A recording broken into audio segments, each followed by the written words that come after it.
Olá a todos, é com muita alegria que eu, Marcelene, professora da Rede Pública do Distrito Federal e também mestranda do Programa de Mestrado Profissional PROFEI na Universidade do Estado do Mato Grosso, juntamente com a professora orientadora Luciene Neves, estamos participando do Congresso Internacional Movimentos Docentes, Pacto pela Formação e Valorização Docente. Estamos participando com um relato de experiência, uma escredocência. Trazemos como título Rompendo Barreiras, Construindo Pontes, o trabalho colaborativo entre sala de recursos e a sala regular. O nosso trabalho ele tem como objetivo mostrar a importância da cultura colaborativa no contexto escolar.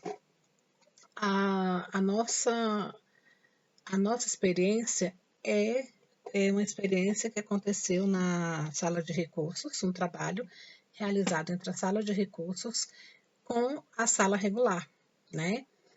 É uma escola que é referência no atendimento aos estudantes surdos dos anos iniciais do ensino fundamental, numa cidade periférica do Distrito Federal. Bom, o que acontece? Por algumas questões,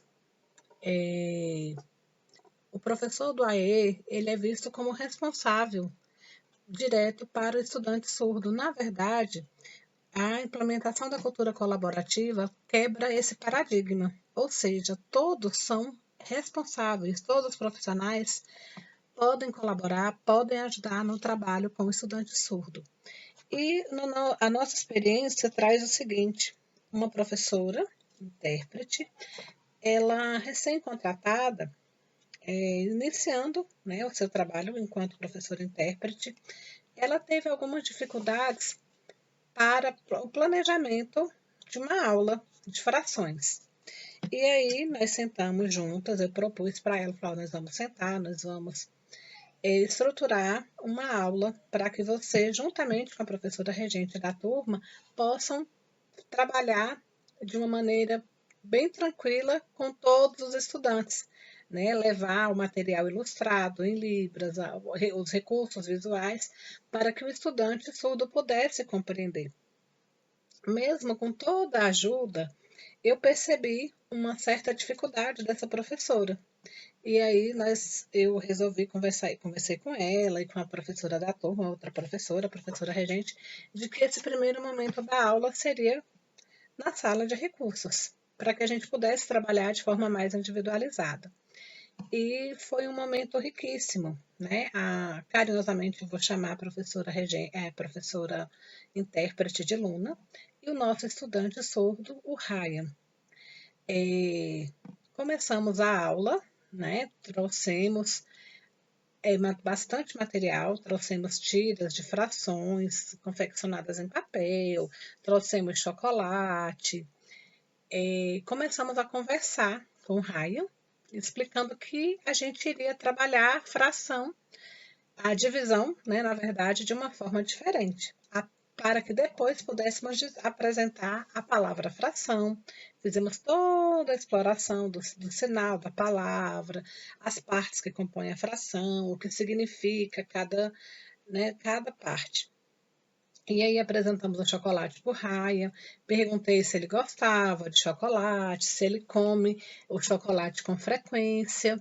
E aí ele foi falando. E quando a gente começou a fazer a divisão em pedaços pequenos, em pedaços iguais, ele prontamente observou e respondeu: eu gosto de pizza. A pizza a gente divide, quando vai à pizzaria, divide em pedaços iguais. E aí ele foi mostrando em quantos pedaços dividia. Eu achei incrível a expertise dele trazer um outro exemplo, né? E aí o que nós fizemos? Aproveitamos que tem massa de modelar na sala e entregamos várias cores de massa e sugerimos que ele preparasse as pizzas de acordo com o desejo dele, né, os sabores. Então, ele fez pizza de calabresa, fez pizza de mussarela, aí ele foi falando, fez pizza doce, e aí a gente começou a indicar para ele em quantos pedaços iguais ele iria dividir a pizza. E ele dividia, aí depois a gente começou a perguntar quem tinha comido mais, ele entregava um pedaço para mim, ou um pedaço para a professora Luna, e aí foi intercalando. Então, quando a gente sugeriu que dividisse a pizza em 4 pedaços, ele entregou 2 pedaços para a professora Luna, um pedaço para mim. Aí eu perguntei quem comeu mais. Aí ele, né, prontamente respondeu. E aí a gente foi conversando a partir dessa participação, aí a gente começou a apresentar os nomes, os termos da fração. E foi um momento rico. E ele conseguiu compreender a nomenclatura com muita tranquilidade. Fizemos, ilustramos, comparamos na pizza, depois transferimos para as tirinhas de papel. E aí, depois que a gente fez o registro no caderno. Aí, a partir de toda essa abordagem, a professora Luna, ela começou a se sentir mais segura e mais tranquila.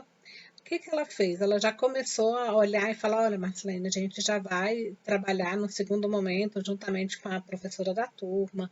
Nós vamos confeccionar uns jogos, vamos fazer atividades diferenciadas e é isso que importa. Essa questão do trabalho colaborativo é você mostrar a capacidade de cada um e que todos conseguem, né? Você acreditar no potencial de cada um.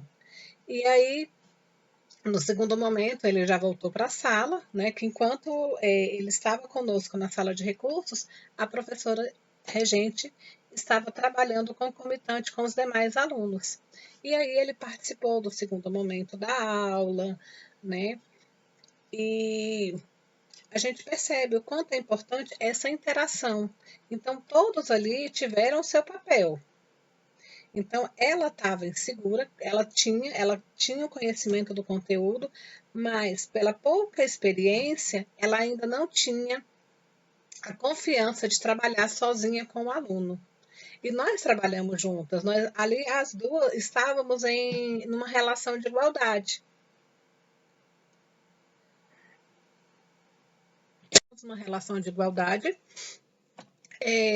as duas professoras, e cada uma colaborando de uma forma para que o aluno é o protagonista de todo o processo, pudesse aprender da melhor forma.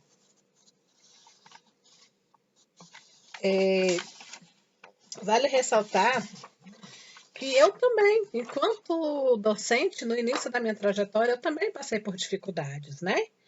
E aos poucos a gente vai conseguindo conquistar nossa independência. Então, essa experiência no campo educacional, ela não apenas reforça a importância crítica do trabalho colaborativo, mas também salienta a necessidade de se desenvolver essas parcerias, né? De um apoiar o outro.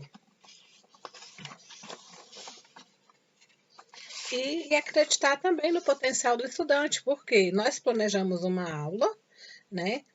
Porém, com toda uma estrutura, de modo que já estava tudo previamente programado. Porém, o aluno trouxe o seu saber. Então, o docente também ele precisa estar pronto para que o aluno, para que o estudante também saiba fazer espaço, fazer uso do seu espaço de voz, né? Ter espaço de fala durante a aula. E a colaboração ela permite isso. Então, essa metodologia favorece o caminho para uma educação mais inclusiva e emancipadora, representando um avanço significativo na maneira de como o processo de aprendizagem é visto e implementado. Essa abordagem ela não sugere uma reconfiguração das práticas pedagógicas convencionais, porém, ela destaca a importância de um ambiente educacional que celebre e promova o desenvolvimento dos alunos, preparando-os além do contexto acadêmico. Também a preocupação na formação de indivíduos mais conscientes e proativos para que estejam inseridos numa sociedade cada vez mais plural. Agradecemos a todos a nossa participação.